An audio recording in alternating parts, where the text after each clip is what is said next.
मेरा आपसे एक सवाल है, जब आप लगातार 2017 हारे, 14 हारे, 19 हारे, 22 हारे, आप इतने चुनाव हारे हैं कि लगता शायद मैं एक दो कम गिना पा रहा हूं। तो ये आप लगातार चुनाव हारते रहे हैं और आप जिस तरह का आरोप लगा रहे हैं प्रोफेसर साहब, मुझे लगता है यूपी की जनता आप पर भरोसा नहीं कर रही है। और यूपी की जनता भरोसा करे भी क्यों? वजह यह है कि कई ऐसे एग्जाम्स होते थे जिसमें मेजॉरिटी जो सिलेक्शन होता था वो सिर्फ यादव ही होते थे। क्या उत्तर प्रदेश की जनता इस बात को भूली नहीं है?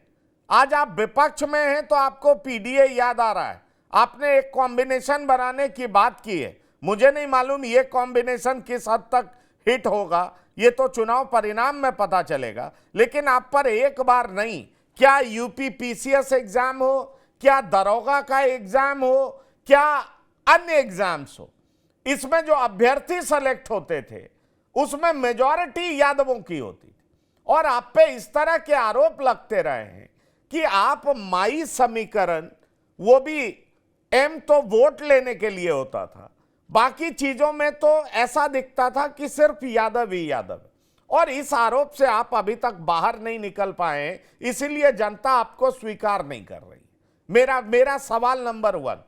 सवाल नंबर 2, मैं गाजीपुर की बात कर रहा था। आपने पूरे देश की आरक्षण विरोधी, संविधान विरोधी, मुझे लगता है ये एक बड़ा टेक्निकल तरीका है, क्योंकि जो बीजेपी का हिंदुत्व का राग है उसको जाति के आधार पर तोड़ने का सबसे आसान फॉर्मूला है आरक्षण की बात करना। मैं एक बड़ा सिंपल सा सवाल पूछता हूं, एक आम जनता के चश्मे से देखना चाहता हूं। अगर दो उम्मीदवार को देखा जाए, एक तरफ अफजाल अंसारी और दूसरी तरफ पारसनाथ राय, मैं आपसे पूछना चाहता हूं, पंकज जी, अगर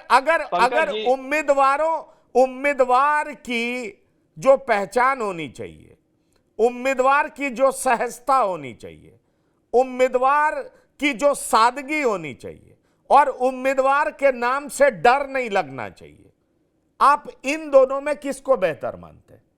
मैं बड़ा सीधा सवाल करना चाहता हूं, आप इसको कैसे मानते हैं? फिर मैं शिवाजी पत्रकार साहब है, मैं उनके पास जाऊंगा, शिवाजी सरकार साहब, मैं उनके पास जाऊंगा। मेरा सीधा सवाल आपसे।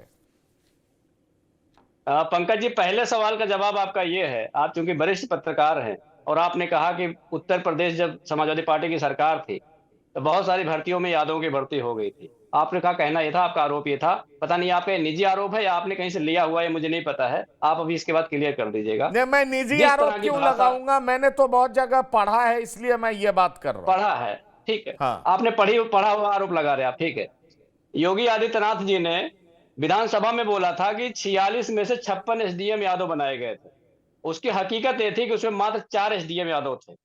तो आज तक योगी आदित्यनाथ अपनी विधानसभा में इस बात का जवाब नहीं दे पाए हैं। मुझे लगता है कि आप भी इंतजार करिए, मैं भी इंतजार करता हूं, दोनों लोग इंतजार करेंगे, शायद जवाब मिल जाएगा। दूसरी बात मैं आपको बताऊं, जिस भ्रम का शिकार आप हैं उसी भ्रम का शिकार 2017 में योगी आदित्यनाथ जी भी हो गए थे, जिनको यह लगता था कि जो यूपीपीएससी है उसके अंदर यादवों की बहुत ज्यादा भर्ती हुई है।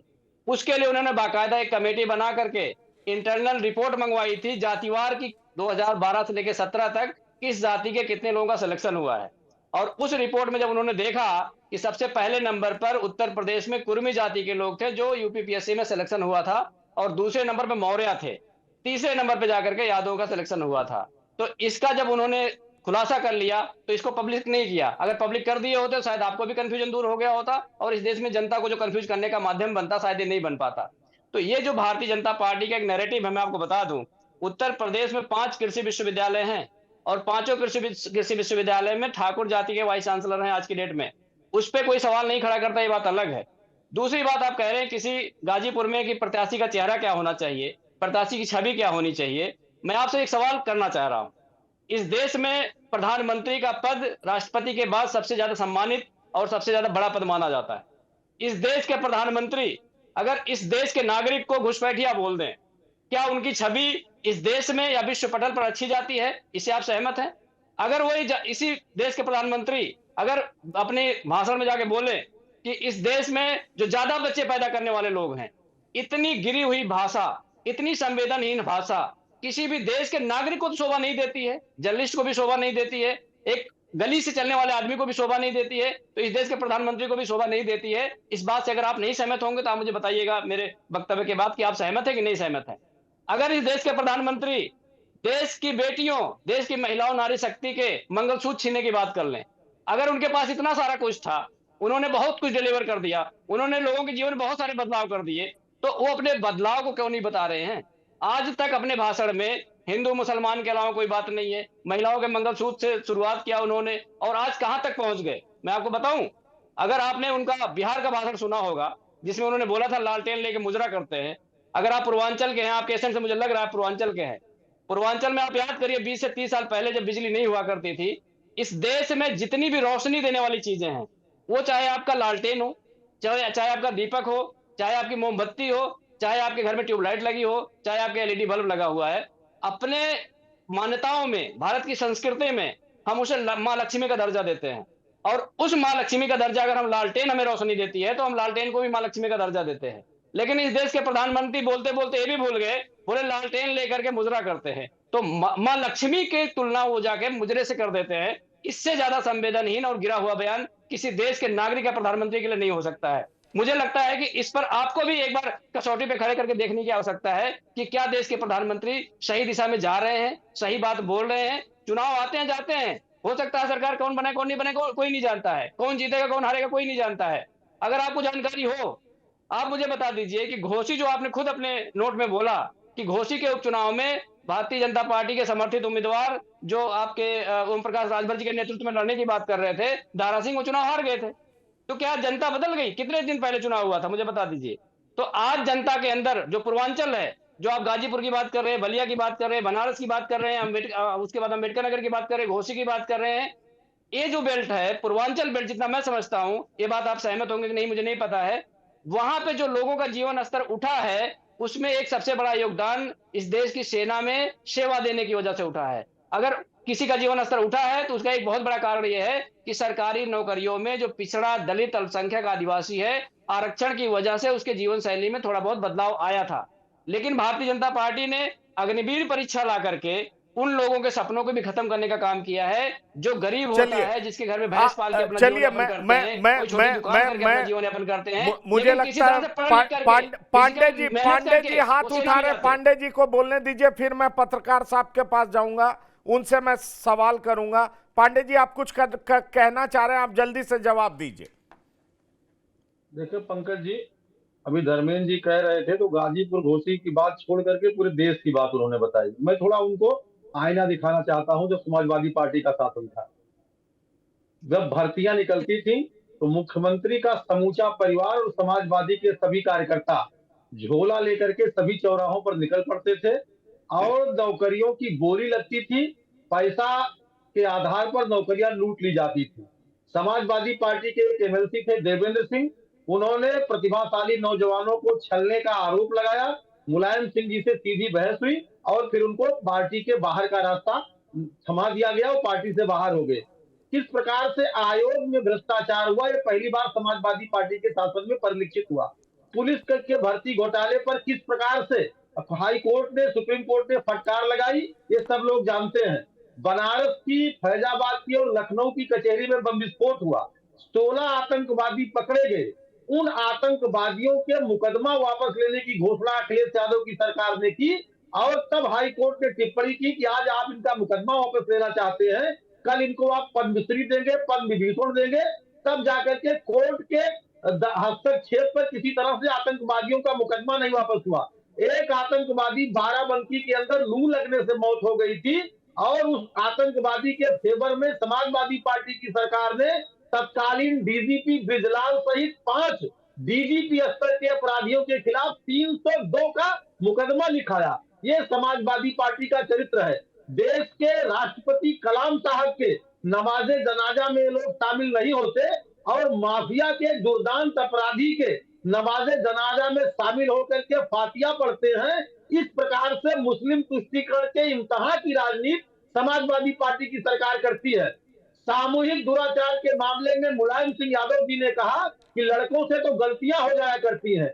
इस प्रकार की संवेदनहीन सरकार जब पूर्वांचल के अंदर जापानी इंसेफ्लाइटिस से बच्चों की मौत होती थी, तो उसी समय सैफई के अंदर ये लोग बंबई से नर्तकी मंगा करके महंगा सरकारी पैसे से नृत्य देखने का काम करते थे। ये समाजवादी पार्टी का असली चेहरा है। One district one mafia. कोई ऐसा जिला नहीं बचा जहां दंगा न हुआ हो, जहां कर्फ्यू न लगा हो। अयोध्या के अंदर निहत्थे कारसेवकों पर गोली चलाना, रामपुर का कांड, मुजफ्फरनगर का कांड, कोई ऐसा कांड नहीं है जो इनके समय में नहीं हुआ। कृष्णानंद राय की हत्या, राजू पाल की हत्या, अजीत सिंह की हत्या, सीओ की हत्या, इंस्पेक्टर की हत्या, इस प्रकार से जंगल राज कायम हो गया था समाजवादी पार्टी की सरकार में। अब अखबार से आप कुछ चीजें नजारत देखते होंगे, अब आप नहीं देखते होंगे जंगल राज की खबर, अब आप नहीं देखते होंगे सामूहिक दुराचार की खबर, अब आप नहीं देखते होंगे कर्फ्यू नहीं, की चलिए, खबर, दंगा की आप खबर। आपने ये अपनी लोग बात रख दी। आपने अपनी बात रख दी। 10 सेकंड सिर्फ का एक काउंटर, चीज 10 भूल सेकंड का गए थे, काउंटर। गायत्री प्रजापति का जिक्र करना। वो भी 10 सेकंड समाजवादी का पार्टी पंकज के जी, शासनकाल सेकंड का का ही काउंटर। किस्सा है गायत्री प्रजापति ऐसे की बात दर्जनों होना। मामले हैं। लेकिन लेकिन ऐसे बहुत दर्जनों। बहुत देर से 10 सेकंड का शिवाजी काउंटर। सरकार इंतजार कर रहे हैं। मैं चाहूंगा इनसे, पत्रकार साहब से ये सवाल लूं। मैं ये आपसे पूछना चाहूंगा कि कभी यही अखिलेश यादव अंसारी परिवार को समाजवादी पार्टी से बाहर करना चाहते थे, और यही अखिलेश यादव मुख्तार अंसारी की मौत के बाद घर पहुंचते हैं और मातम मनाते हैं। क्या अखिलेश यादव के इस आचरण में परिवर्तन की वजह आपको क्या नजर आती है? क्या यह तुष्टीकरण है, मुस्लिम वोट बैंक की चिंता है, या समाजवादी पार्टी के शीर्ष नेता को यह लग रहा है कि अगर पूर्वांचल जीतना है तो मुख्तार अंसारी के मौत पर मातम मना करके ही एक मैसेज दिया जा सकता है और निश्चित तौर पर अपने वोटों को साधा जा सकता है? जहां तक गाजीपुर की लड़ाई है, आप किस ओर जाता देख रहे हैं, और खास तौर पर तब जब अब मुख्तार अंसारी नहीं है, उनकी छत्र छाया अब अफजाल अंसारी पे नहीं है, और साथ ही साथ इस बार सपा बसपा का अलायंस भी नहीं। तो इन दोनों सवाल का आप जवाब दीजिए। सही कहा आपने, कई चीजें हैं इसमें, और ये सवाल जो है आम जनता भी पूछ रही है कि आखिर ऐसी कौन सी मजबूरी थी कि अफजाल अंसारी को इस तरह से जाके सपा को समर्थन देना पड़ा। आपने उसका जवाब भी दिया कि मुस्लिम वोट को साधने की जरूरत थी, पर मुस्लिम वोट को साधने के लिए क्या किसी ऐसे परिवार से जिसका कि कई तरह के आतंक से संबंध रहा हो, आतंकवादी हो या ना हो, एक अलग डेफिनेशन है, करना जरूरी था क्या?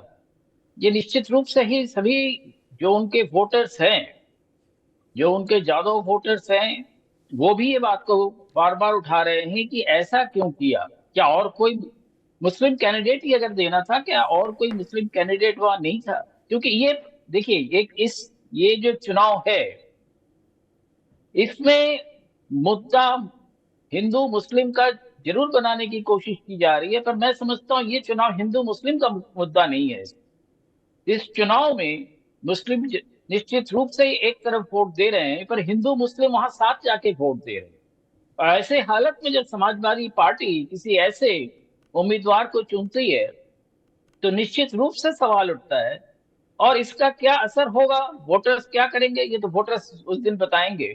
पर मैं समझता हूं कि उनको इस तरह के कैंडिडेट्स का शायद साथ न लेते तो ज्यादा अच्छा रहता। पर एक चीज और है, उसका जवाब भी आपने दिया है, कि इस माफिया का जो असर है, इस परिवार का जो असर है पूर्वांचल में, शायद उसका फायदा भी ये लेना चाहते हैं, सिर्फ इसी सीट पे नहीं, और बाकी और सीटों पे भी, जिससे उनका जो है वोट बैंक जो है या वोट जो है ज्यादा बढ़े।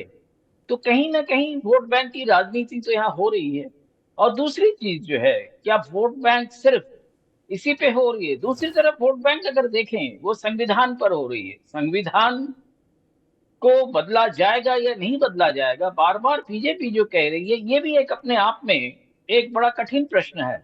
अगर संविधान के बदलने के लिए 400 सीटों की जरूरत है, तो संविधान क्यों बदला जाएगा? संविधान में बहुत सारी चीजें, बहुत सारे बदलाव हमने किए हैं, पर संविधान के लिए अगर जरूरी है, देखिए संविधान में अगर संशोधन करने की जरूरत है तो मनी बिल पर संशोधन करने की जरूरत है, कि मनी बिल के जरिए कोई भी ऐसा बिल जो है जिसको कोई नहीं चाहता है वो भी पास हो जाता है। संघ पार्लियामेंट में हर बिल जो है बिना डिस्कशन के पास हो रहा है, ये भी जनता में मुद्दा है। पार्लियामेंट संसद में ये भी मुद्दा है कि संसद में 146 सांसद एक ही दिन में जो है उनको का निलंबन हो जाता है, उनको हाउस से बाहर निकाल दिया जाता है। ये भी संविधान के संदर्भ में ये भी चर्चा हो रही है। तो ये कई चीजें जब इस तरह की होती है उसमें मैं समझता हूँ समाजवादी पार्टी के पास कई तरह के अवसर थे अन्य अच्छे कैंडिडेट चुनने का, और उसका मुझे नहीं मालूम उसका फायदा होगा या नुकसान होगा, ये तो वोटर बताएगा। पर जिस तरह से ये सारी चीजें हो रही हैं और जिस तरह से भाजपा के हमारे स्पोक्समैन पांडे जी जो बहुत सारी बातें कह रहे हैं वो गलत नहीं है, पर सवाल ये है कि जब संसद में जब ठीक ढंग से संसद का परिचालन नहीं होता है तो वो भी बहुत बड़ा प्रश्न है जो दायरे में है और लोगों के जहन में है। वो जो संविधान बनाम ये जो इशू है, खास करके देखिए मुसलमानों का इशू को इस हमने बहुत तरह से बढ़ा दिया है, और उस पर भी मैं समझता हूं कि चुनाव के बाद एक पूरी डायलॉग होने की जरूरत है, क्योंकि हिंदू मुसलमान का ये मुल्क ऐसा नहीं है कि कोई भी कौम एक दूसरे से अलग रह सके या रहता हो।